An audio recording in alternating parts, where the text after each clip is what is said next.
kining suborno-suborno nahitabo na gid ni panahon ni Jesus. Ang kwarta gid ba mao'y gamiton. Primero si Judas mao'y subornohan haron madakop si Jesus. Karon nga nabanhaw na sad si Jesus, ang mga gwardiya na sad nga nagbantay nga nakasaksi gyud pagkabanhaw ni Jesus, mao na say gisubornohan.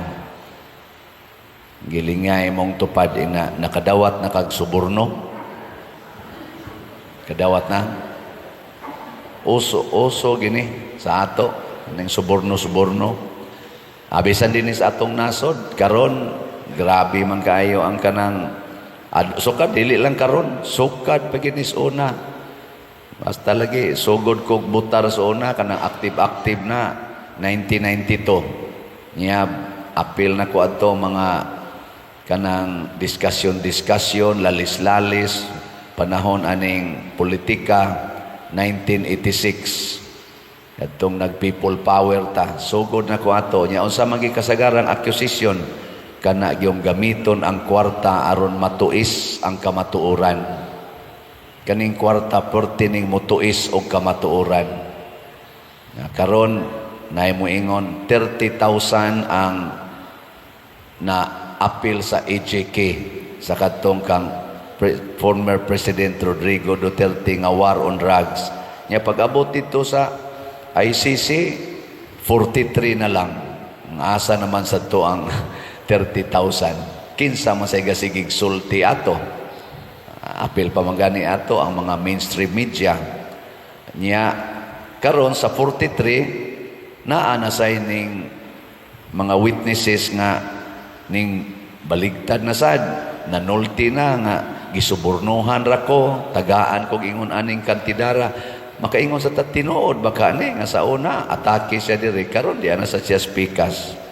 Nana bisan sa atong mga politicians karon sa una pagsugod sa kumpanya diri sila aring partiduha, karon di ana sad sila speakers. Unsa man na agad-agad lang o kinsay dakong ikasuborno. Sige man na karon, sige ana-ana ba. Nya muratag mabuang magtan-aw sa una diri, sa karon diri, sunod sa diri. Kinsa may kusog mang suborno karon, Team Marcos o Team Duterte? Ayon lang magtubag. Ano bang ato ng pamalandongon? Nya sa mga original sang nanagan, hay may dali subornuhan kadtong nanagan nga tuwa panig sa Team Marcos o kining Team Duterte. Hay man rin nagbali-bali, hay may nagkanang nagtabok-tabok ang katong original nga nag-line up sa Team Duterte o sa Team Marcos. Kanang mustik sa ilang partido, maunay atong butaran tingali, usa na sa mga qualifications, pero kanang magtabok-tabok na mamangka sa 2, 3, 5 ilog. Oh, bati man na. Panalitan, ikaw ba na? Karon imong asawa, dog nimo. Sunod si mana to ana sa spari. Okay mo ana? Pari ni pari di ay. Okay mo ana? Di oy. Wa na siya faithfulness og dili sad na makahatag og dakong kaayuhan sa atong kalibutan og sa atong nasod. Kanang mga baruganan nga way angkla, kana bang mga sakayan nga way angkla, mga barko nga way angkla, way pundo nga solid, paliron ras baud sa mga tentasyon. Ug mao na nahitabo sa atong mga leaders sa atong nasod, mao nang grabe ang pagkahugno karon sa atong nasod in terms of economics, in terms of peace and order, in terms of kahiusa, unity among Filipinos, especially among leaders. Wa na naron mahitabo. Nga naman, kay kana laging batasan, suborno-suborno. Sa daghan lag ikahatag nga kwarta, mao'y atong sundon. Pero tanawa si Jesus. Tanawa ang iyang mga sumusunod na original. Sama nila ni San Pedro. Tinuod, nakapamakak si San Pedro.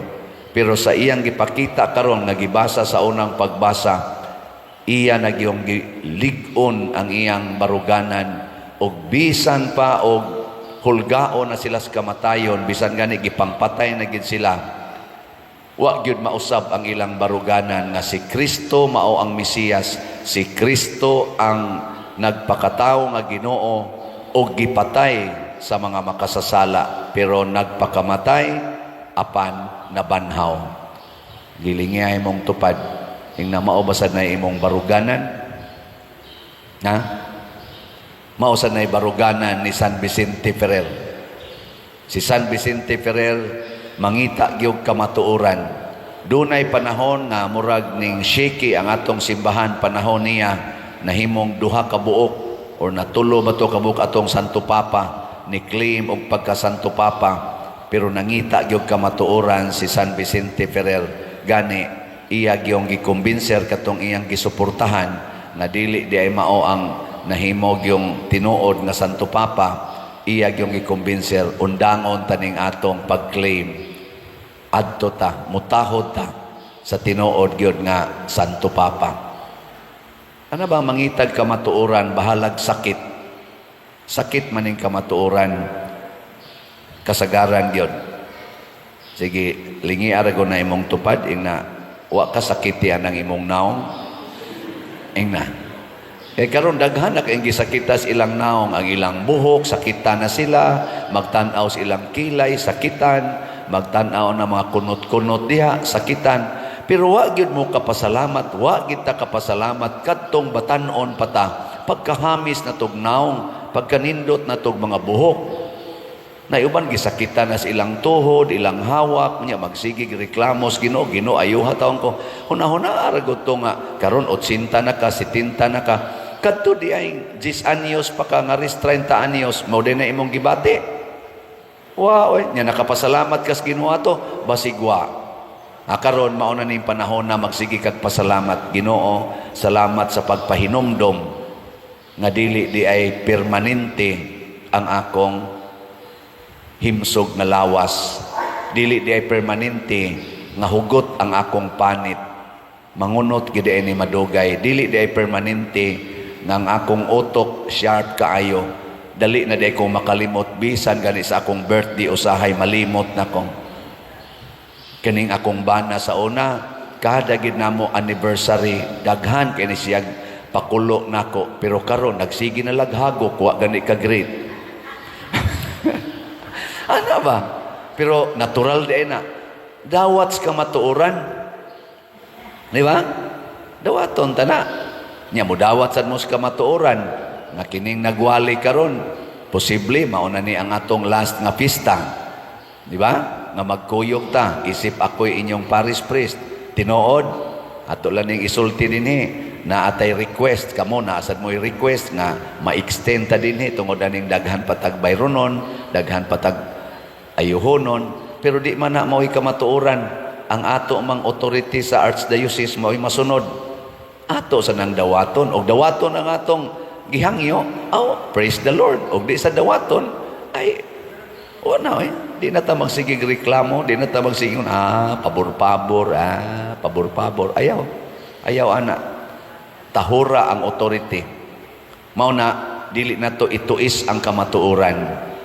Diri sa atong tubag sa Salmo, nag-ingon, ampingi ako o Diyos, kay ikaw man ang akong kalauman. At the end, wa gitay laing lauman, dili tao, dili padersiano, dili kamo, dili ang atong mga benefactors and donors ang atong kalauman. At the end, ang Ginoo ra gyud. Muna ako karon maligya magitaning atong slot kay pista naman nya kinahanglanon kay nato napatay pila pa ning ato rong kuan atong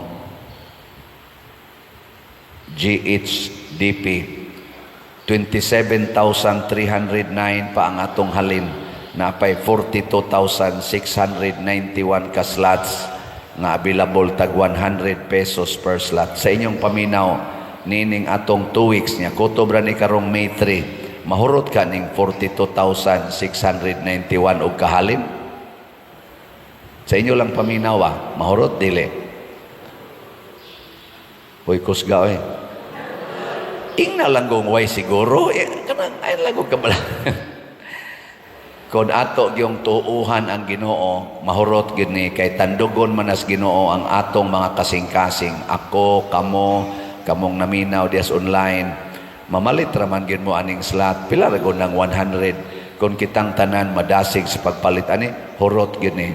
Pero mudaog gani ang yawa nga kusog ay manintal, muingon ra gyud ayaw na. So saon sana. Aw di gini mahurot. Nya posible nga dili nato madayon ang ato mga plano kani mga activities, labi na gyud ang atong pagpanghatag og bugas, pagtabang sa mga chapels nga atong ibilin karon kay posible mang last year na ni nato. Dili gina madayon kay unsa may atong ihatag kung di ni mahurot og kahalin. Pero ako, wa jud ko'y gamayng duda. Salig jud ko ninyo. Salig sad ko aning atong mga followers, mga online nga muhatag ra gyud mo tag 100 gikan karon hangtod May 3. Nya naman ni challenge nga 12 slot challenge 1,200. Salig sad ko nga naa sa uban diha kusog kayo magpa-challenge. So na may 796 nga challenge. So kini mga igsoon isandig tanis Ginoo. Di na ni isandig sa tao.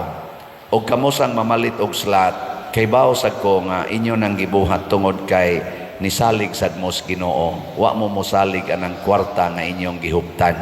Congratulations.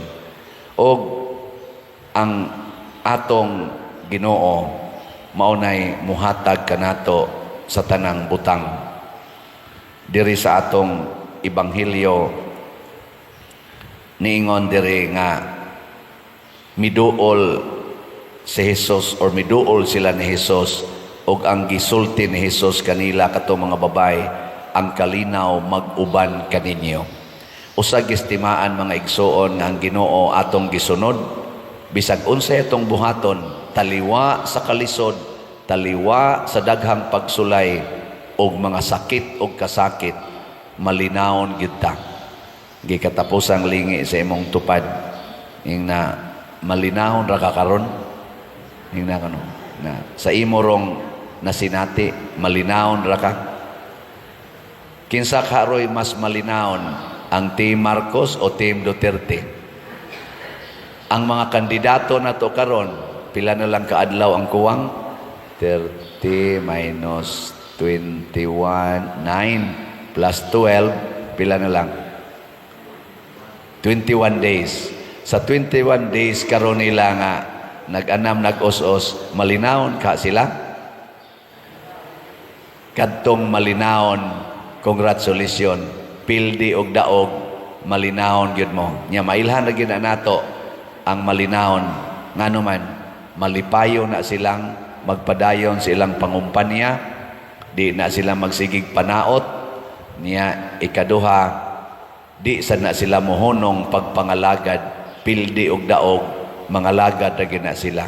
Pero kining mga yawanon, ratol kay na sila karon, ratol, di hapit katog, o niya, og maudaog na sila, daghan kay na sila bawionon, mo nang mangurakot na sila maayo.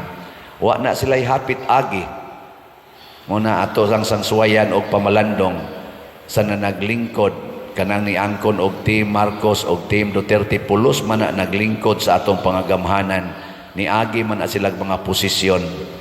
Kinsa kaha ang kusog yun mga lagad og dunay nindot nga agi sa atong Pilipinas, ang Team Marcos o Team Duterte? Ay nalamog tubag, mamalandong ta og maunay atong suportahan kung gusto tang maduol-duol sa Ginoo. Ato ng choice, ato ng judgment, pero mangayo taglamdag sa Ginoo. Ang Dios nga nabanhaw, mubanhaw unta sa atong nasod karon nga murag hapit na mahaambak sa bungaw sa kadautan.